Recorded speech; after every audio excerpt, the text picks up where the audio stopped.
Today's speaker is Chandra Miller Fienen, who has been part of the StartingBlock planning team since 2013. Prior to joining StartingBlock, she was the vice president and co-founder of a Boston-based biotechnology startup, a senior advisor to the governor in executive leadership at the Wisconsin Department of Commerce, and an associate in a San Francisco litigation firm. Chandra is going to tell us about the community programs, collaborations of StartingBlock Madison. We look forward to your presentation, Chandra, and we have made a contribution to Rotary's International Polio Plus Fund as a way of saying thanks to speaking to us today. As we welcome Chandra to the podium, I want to remind you if time permits for questions, I'll be out in the audience with the microphone, and please wait for the microphone. Chandra.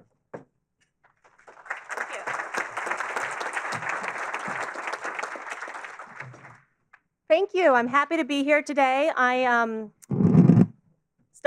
has presented before to the Rotary Club a few years ago, but this is the first time that I've been up on stage presenting on behalf of StartingBlock. So I was asked to come and give you an update of where we are with StartingBlock and what we plan to do in the future. But I thought I'd start actually by stepping back a little bit by asking, have any of you thought what the word entrepreneur means? It's a funny word. I think it's a funny word. I also think it's very hard to spell because I misspell it all the time. It's French. That's not surprising. But an entrepreneur means to undertake. And so undertake, when I started thinking about that, I thought, oh, that's interesting because the verb undertake requires a direct object. That is, to undertake what? Which led me back to thinking about what entrepreneurship is in the beginning. To be an entrepreneur is that we see problems. We see the need for improvement, the challenges, i.e. we see the what. But to undertake is more than just problem identification. It requires an action, an engagement with the questions, and a wrestling with the possible solutions. So to me, at its core, to be an entrepreneur is to undertake an endeavor to solve a problem, to improve the world, even just a little, with a better solution. And so it's with that framework that in 2012, a group of youngish entrepreneurs saw the need, saw the opportunity for a really big undertaking. Namely, we thought that that Madison had all the ingredients to become a leader in entrepreneurship. Sure, Madison is what we in the coast call in a flyover state. Also, we're dwarfed in population by the other big tech cities like Silicon Valley and New York, not to mention Seattle, Austin, Denver, Minneapolis, Chicago, Philly. Okay, so we're kind of small. Although Madisons are highly educated dreamers, at least that's what the Chamber of Commerce keeps telling us, we also are Midwesterners, which means sometimes we're a little bit more risk adverse than we are risk takers. But also, Madisonians are fundamentally Midwesterners. So what does that mean? It means we're hard workers. It means we preserve. And to me, it means we undertake. So it was this group of undertaking dreamers that set forth in 2012 to believe that Madison actually was entrepreneurial. That Madison could get on the national entrepreneurial map if it had a home, a collective garage, so to speak, so that entrepreneurs could undertake in collective community and not in isolation. We wanted to teach each other and learn from each other. We wanted to pay it forward. We wanted to share lessons. And we wanted to be a place where entrepreneurs would be listened to, but also a place where our local entrepreneurs could shine. So, it was this scrappy group of youngish entrepreneurs, just young enough to believe in themselves and just old enough to have a little credibility. So our lead pipe dreamers included Scott Resnick, who's here today. He's a tech entrepreneur with a national reputation. He also was a city alder at the time and a former mayoral candidate. Now he's the proud papa of a new baby. Forrest Woolworth, who is part of the incredibly successful Per Blue gaming company and was co-founder of Capital Entrepreneurs, which is a peer-to-peer network for tech entrepreneurs. Also, proud father of 2 new babies. See, there's a trend here. They all got older while we worked on this project. I had no babies in this project. Troy Vessler, who is the founder with his co-founder, Joe Kurgas, of the now nationally ranked Generator Accelerator program, which now spans 7 Midwestern regions. Troy didn't have a baby, but he did get married during this process. So these young UW alums had some early guidance from people like Chris Meyer from Sector 67, Preston Austin, the co-founder of the Forward Festival, and others soon joined. I came on board in early 2013. So that was sort of the founding group. But we really wouldn't have gotten very far if we hadn't had early and unwavering support from MG&E. They provided the seed capital to get this StartingBlock project going. And they continue to provide support and guidance to us today. So I'm happy that I saw former CEO Gary Wolter in the audience here today, and of course, MG&E's Economic Development Director, Pam Christensen, who also serves on the StartingBlock board. So I just want to say thank you for all that MG&E has done in the 6 years that we've been working on this project. So, a project this ambitious requires champions. So you already know that I'm a little bit of a word geek, and so I thought, now I got to look up what champion means and what the etymology of champion is. Does anybody know? So it derives from the medieval Latin word campio, which is a fighter or an advocate. But campio in turn comes from the Latin word campus, which means level ground. So the way I think of it is our undertakers went off in search of an advocate to level some ground. So our first champion was the city of Madison. It was their $1.5 million pledge, the belief in this project, that helped us convince our biggest champion, which is American Family Insurance, to come on board. Again, StartingBlock would not be here today without the support and leadership of CEO Jack Salzwedel, who is here today as well, and Peter Gunder from American Family Insurance. American Family is a special advocate for the StartingBlock project, because not only were you willing to level some ground, but you were willing to build on that ground a fantastic, new, breathtaking building that I believe is going to be a jewel for Madison for years to come. It is now a home for innovators and entrepreneurs alike.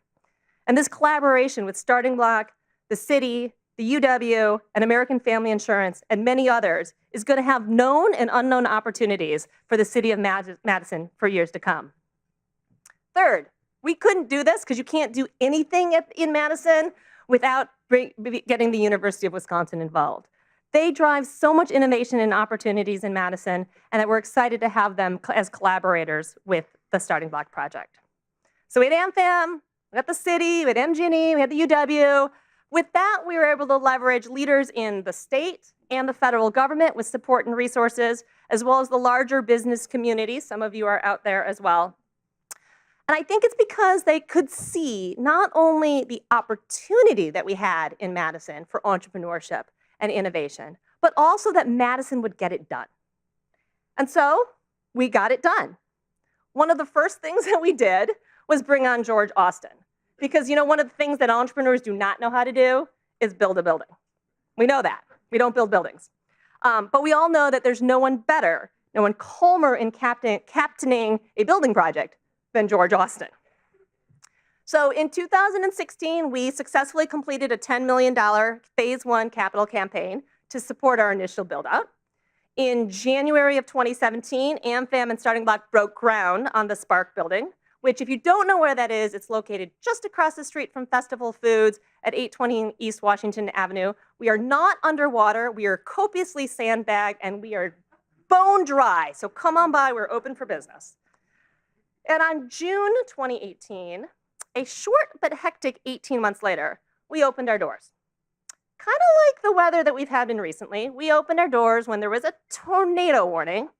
It was pouring down rain, and yet our partner organizations, Generator, Capital Entrepreneurs, the Doyen Group, and StartingBlock, decided to host a small, private, soft opening, didn't want to get too ambitious on it, with 475 of our closest friends. Yeah, we kept having to up the invitation and buy more beer. But it was the excitement and the community and the opportunity and the noise in that room, it was deafening, and it literally drowned out the rest of the storm. Actually, as an aside, If you're in a building built by an insurance company like American Family Insurance, to what the architects at Epstein-Ewen like to refer to as standards built to withstand a zombie apocalypse, a little storm is not going to stop the party at all, and it didn't. Okay, so now we're open. Now what? What does it mean? What does it mean for Madison? Well, it means the future is upon us. It means that Madison is ready to undertake the opportunities ahead of us. It means that Madison is second in the nation for the creation of new innovation STEM jobs between Boulder and Austin. That's second in the nation between the creation of new innovation STEM jobs behind Boulder and in front of Austin. In the last 5 years, we have added 12,000 innovation STEM jobs in the city of Madison. What does this mean? Well, it means that if UC Berkeley professor Enrico Moretti is right, that tech jobs have a 5x job multiplier, then it means that those 12,000 jobs that we've added in the 5 years are already in the bank to support the creation of 60,000 non-tech jobs here in Madison. That's 60,000 non-tech jobs in addition to the 12,000 jobs we've already created. And these tech jobs will be in skilled and unskilled occupations. It also means that we are ranked 14th in the world for VC money raised per capita. And it means that with Ann Arbor, we're leading the race in access to capital for our startups regionally. Want some proof? The companies at StartingBlock alone, 20+ companies that are here on day one, have already raised $24 million to date. It's these innovation startups and our partners that are engaged in the Madison undertaking. So what does this mean for StartingBlock? Well, we have a four-fold strategy. Our first strategy is how do we launch and cultivate great entrepreneurs? So we do things with programming, for example, like our intro to the startup community. This was a place, say you don't know if you want to be an entrepreneur, you've got an idea, maybe you're new to the Madison area, and you can come to our intro to the Madison startup program and understand what the story of innovation is, where the resources are, where your mentors are, and where your leaders are, and get assistance in where you could go next, where's the next appropriate place for you to go. It also means that we want to accelerate startup growth. We want to help our startups get to 1 employee, and then to 3 employees, and 5 employees, and 10 employees faster and more efficiently. So how are we doing that? Well, StartingBlock has the only paid tech recruiter on staff that can help startups find and land the talent that they actually need. We also are doing something, we're doing the second one just in a couple of weeks, which is called our Student Startup Snap. This is the only place where a student who wants to work for a startup and a startup who wants to hire a student can go, and we will match them together. And it doesn't matter if the student can be from any school, any department, any major. We've made it easy at StartingBlock. Another thing that we're doing in our Grow series is a founder series, a place where founders of growing enterprises and companies can get together and talk to each other, share stories in a safe and collaborative space. Our third initiative is to drive ideas into reality through collaborations with the UW and existing corporations. So I think StartingBlock offers a true opportunity for some of Madison's best companies to engage with entrepreneurs, to build out innovation teams, to provide leadership opportunities for their workforce, to attract tech talent, to learn to think like an entrepreneur. That is, to learn to undertake and to relish in the challenge of undertaking. And finally, our fourth initiative is to give back. At StartingBlock, we want the startups that we grow here in Madison to be loyal and sticky in Madison. We want them to be financially successful, but we also want them to be good to their employees and good to the community. I think we want the startups at StartingBlock to continue the legacy of Madison's great companies. One of the things that we're doing as part of this Give Back initiative is focusing on providing a space at StartingBlock for entrepreneurs that are specifically social impact entrepreneurs, whether they're in a nonprofit, whether they're a B corporation or a for-profit with a social impact. There's many different structural forms that these social impact entrepreneurs can do, but they're making a real difference in the world today, and we want them to be a vital and important part of the StartingBlock community. I think here at Rotary, you understand the value and importance of a connected community. You create it here and we're trying to create it at Starting Block. So at Starting Block, we are focused in on entrepreneurs. So I thought I'd talk a little bit about the companies that are there. So as I said, we currently have 20 early stage companies. We also have 7 partner organizations. There are 2 VC funds that are at Starting Block. And in the first 90 days, we've had over 30 events or programs at Starting Block, and at best count, 2,000 visitors that have been through the space. A couple of our companies include Loom, which stands for Live Undiscovered Music. I don't know if you saw that they just won the Chamber's Pressure Chamber Pitch Competition. They're also in a suit looking very, very dressed up in the In Business magazine over the summer. Yeah, it was cute to see they're young, they're really young. They're a group of alums from the UW. Actually, I think 2 of them are not quite alums yet. They keep telling me they're going to graduate in December. But they're working on a social media platform where music fans can support and engage with unsigned up-and-coming artists. If you're not sure what that means, or if you're not sure how they're going to do it, or if you're not sure how they're going to make any money doing it, that's okay, because their target market audience is Gen Z, and I think we are underrepresented in the Gen Z population here. So, but it's a school day, so it's fine. It's fine. Anyway. The Loomers are on fire. They are enthusiastic and they are hardworking.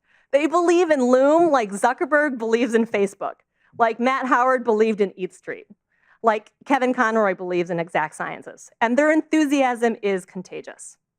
But before you say, oh, Starting Block, it's just for 20-something tech millennials, we have other companies that represent entrepreneurs that are a wide range of different nationalities, backgrounds, and ages.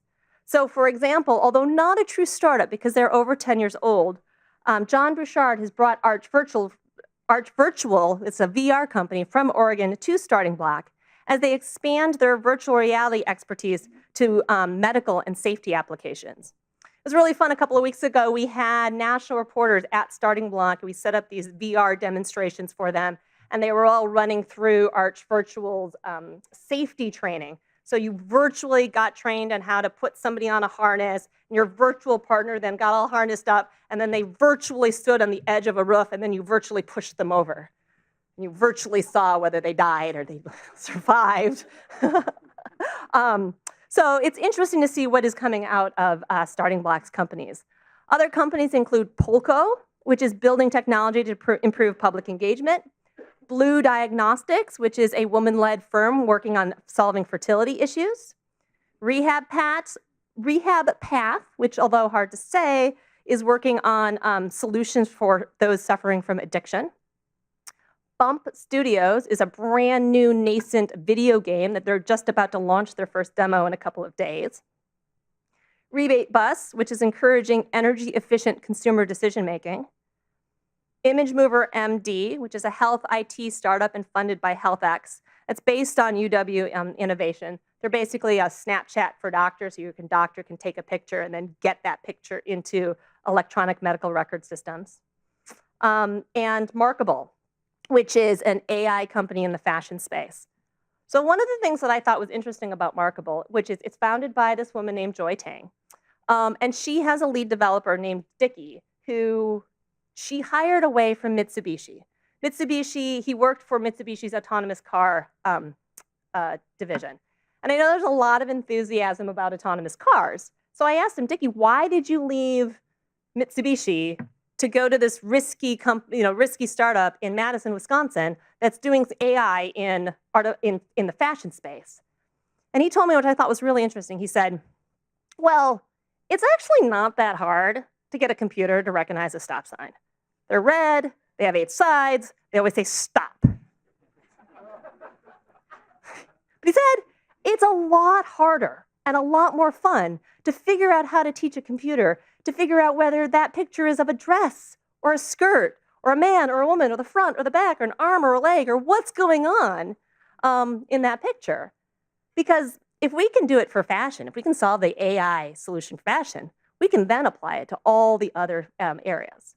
So I thought that was interesting because here's a person, a young person, a talented person, a person who had a good job, had a lot of things going for him. And what did they do? He decided not to take the money, to take the risk to undertake finding a solution to the hardest problem in his field that he could possibly do. And I think that that is really the cool thing about what's happening at Starting Block.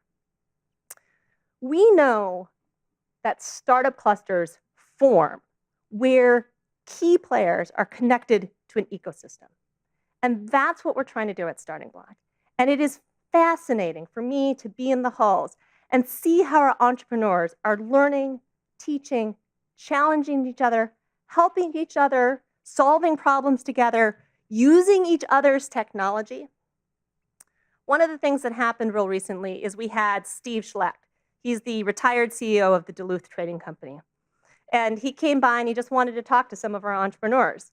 And so he came in, and for an hour, they just peppered him with questions about how did this work? How did he use data analytics to drive Duluth Trading Company decisions? Particularly, they really wanted to know what was leading in the buck naked underwear ads, but that was, but that's what's going on at Starting Block. This opportunity to have connections that are everywhere, as well as to find investors. So like I said, we had 2 VCs that are at Starting Block, but we also have VCs that are coming in this space because they're interested in understanding the entrepreneurs that are Starting Block and have deal flow at Starting Block. So last couple of weeks ago, we had Great North Labs, who is normally in California and Minneapolis, came down, spent 2 days at Starting Block, straight, 8 o'clock in the morning to 5 o'clock at night, talking to our entrepreneurs, and he's excited to come back. Later this month, we are going to host with the Chamber of Commerce and the Madison School District, the high school students that are participating in the Innovation Zone programs. So there's just lots of really cool connections that are going on at Starting Block.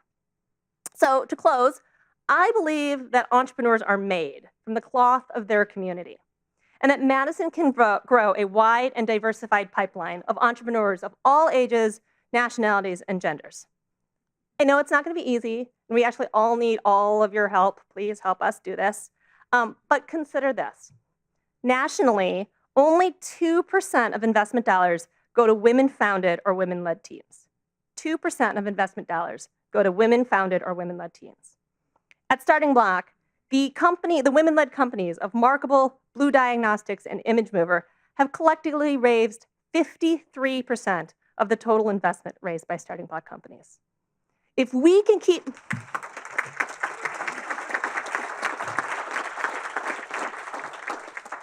I want these numbers on a national stage, Madison.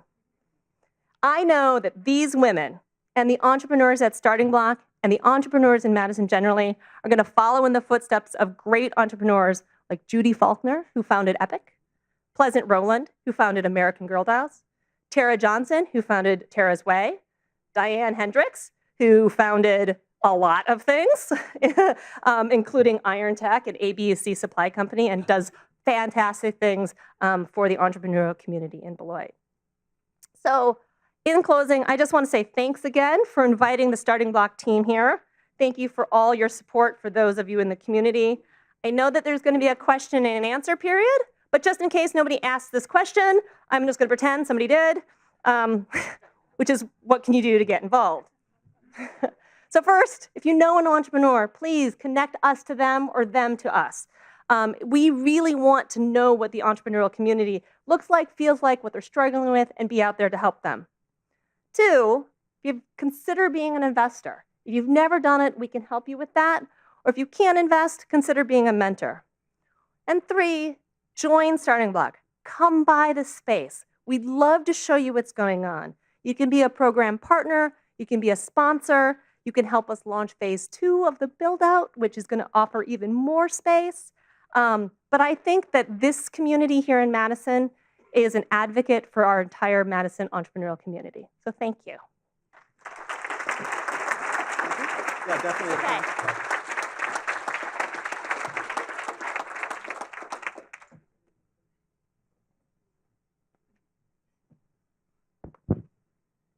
Hi, could you quick tell us about the, I think it's called G-Beta project that Generator is working on right now?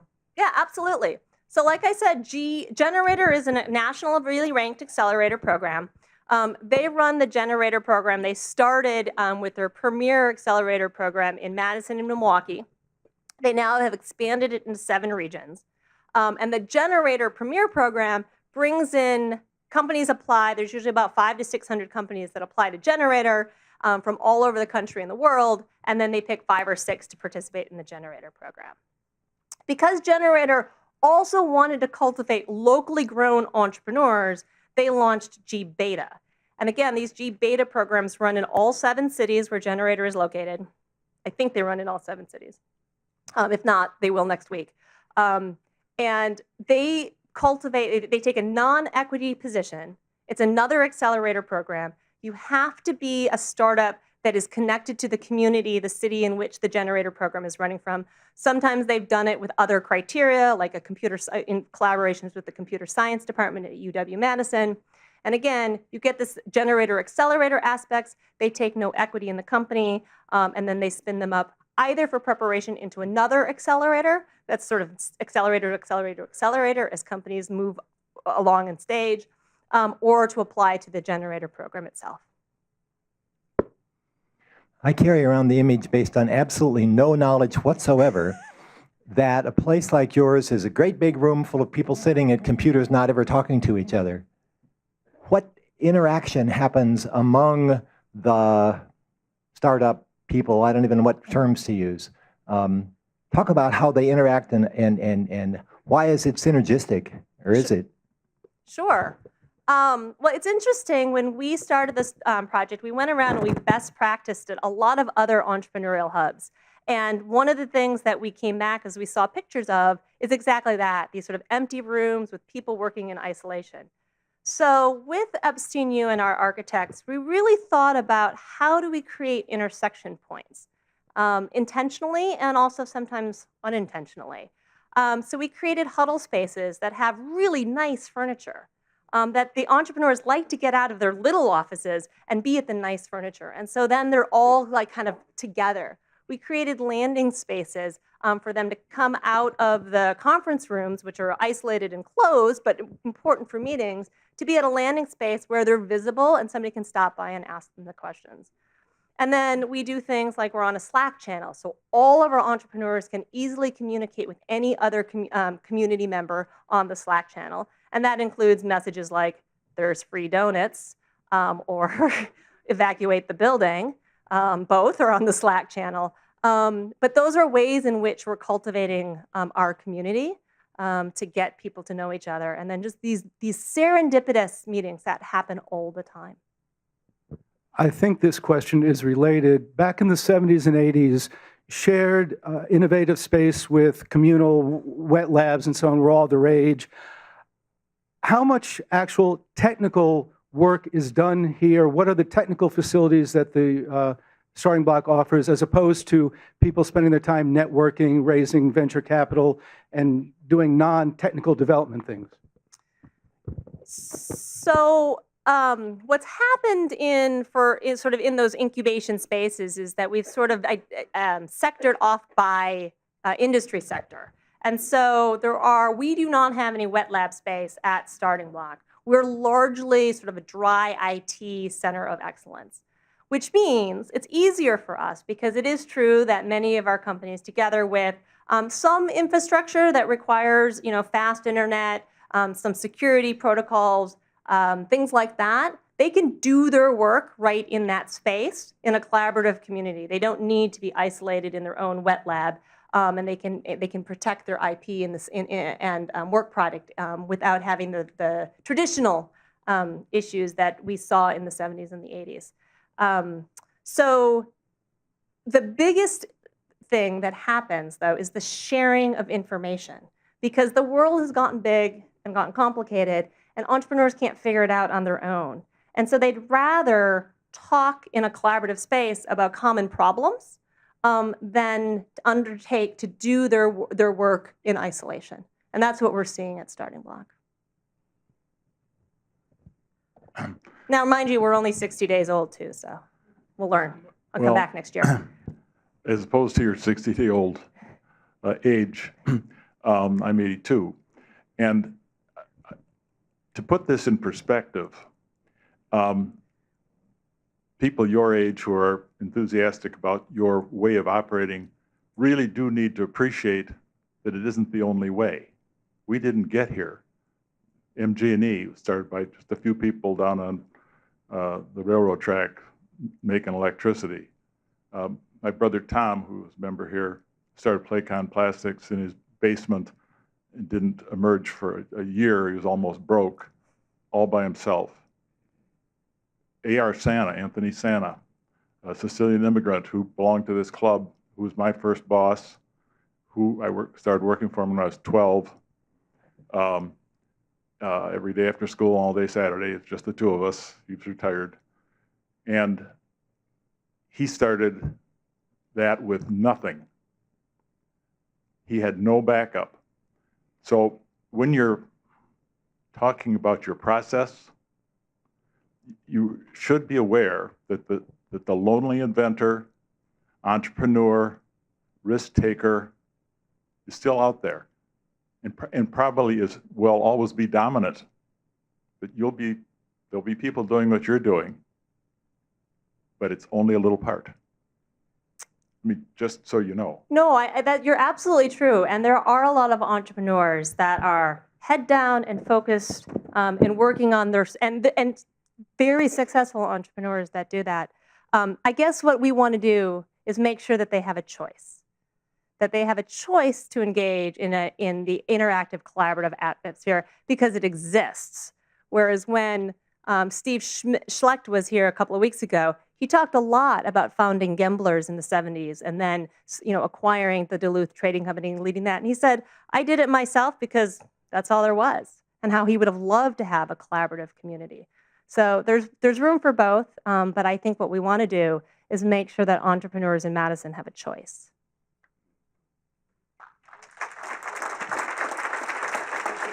Thank you. Appreciate